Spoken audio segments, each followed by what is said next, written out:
శనిదేవుడికి పుష్యమాసం అంటే ఎందుకిష్టమో మీకు తెలుసా? తెలుగు నెలల్లో పుష్యమాసం 10వ మాసంగా పరిగణించబడుతుంది. పుష్యమాసంలో శనిదేవుణ్ణి ప్రత్యేకంగా పూజిస్తారు. శివుడికి కార్తీక మాసం, విష్ణువుకు మార్గశిర మాసం ఎలా ఉంటాయో అలాగే శనిదేవుడికి పుష్యమాసం అంత ప్రీతికరమైనది. చంద్రుడు పుష్యమి నక్షత్రంలో సంచరించే నెలను పుష్యమాసం అని అంటారు. పుష్యమాసంలోనే సూర్యుడు మకర రాశిలో సంచరిస్తాడు. దీంతో ఉత్తరాయణ పుణ్యకాలం ప్రారంభమవుతుంది. మకర రాశికి అధిపతి శని కావడం వల్ల పుష్యమాసం అంటే శనిదేవుడికి ఎంతో ఇష్టం. ఈ నెలలో శనీశ్వరుని ఆరాధించడం వల్ల విశేష ఫలితాలను పొందవచ్చు. శని న్యాయదేవుడు.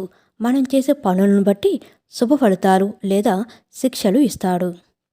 శనికి తైలాభిషేకం చేస్తే చాలా సమస్యలు తొలగిపోతాయి. శనిపీడ నుంచి కూడా విముక్తి పొందవచ్చు. అలాగే అన్నదానం, వస్త్రదానం వంటివి చేస్తే జాతకంలోని దోషాలు తొలగిపోతాయి. పుష్యమాసంలో పెళ్లి కాని అమ్మాయిలు కాత్యాయని వ్రతాన్ని చేస్తారు. పుష్యమాసంలో ఈ వ్రతాన్ని ఆచరిస్తే ఎంతో పుణ్యం కలుగుతుందని, త్వరగా వివాహం జరుగుతుందని నమ్మకం. పుష్యమాసంలో వచ్చే పౌర్ణమిని పుష్య పౌర్ణమి అంటారు.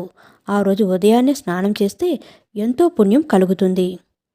పుష్యమాసంలో వచ్చే అష్టమి నాడు పితృదేవతలను ఆరాధిస్తారు. అలా చేయడం వల్ల వారి ఆశీర్వాదాలు లభిస్తాయని నమ్ముతారు. పుష్యమాసంలో వైకుంఠ ఏకాదశి వస్తుంది. పుత్ర సంతానం కలగాలని చాలామంది ఈ రోజున వైకుంఠ ఏకాదశి వ్రతాన్ని ఆచరిస్తారు.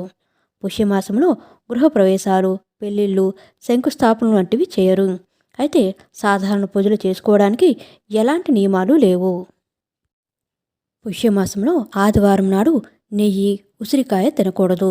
వస్త్రదానం, తైలదానం, అన్నదానం చేస్తే శని దోషాలు తొలగి ఆనందంగా ఉండవచ్చు. పుష్యమాసంలో హోమాలు చేసేటప్పుడు నువ్వులు సమర్పించాలి. నువ్వుల వంటకాలు తినడం శుభకరం. పితృదేవతలకు నువ్వులతో తర్పణాలు వదిలితే శుభ ఫలితాలు కలుగుతాయి. అందరికీ నమస్కారం. మేము కొత్తగా తెలుగు భక్తి వేవ్స్ అనే ఛానల్ను ప్రారంభించడం జరిగింది.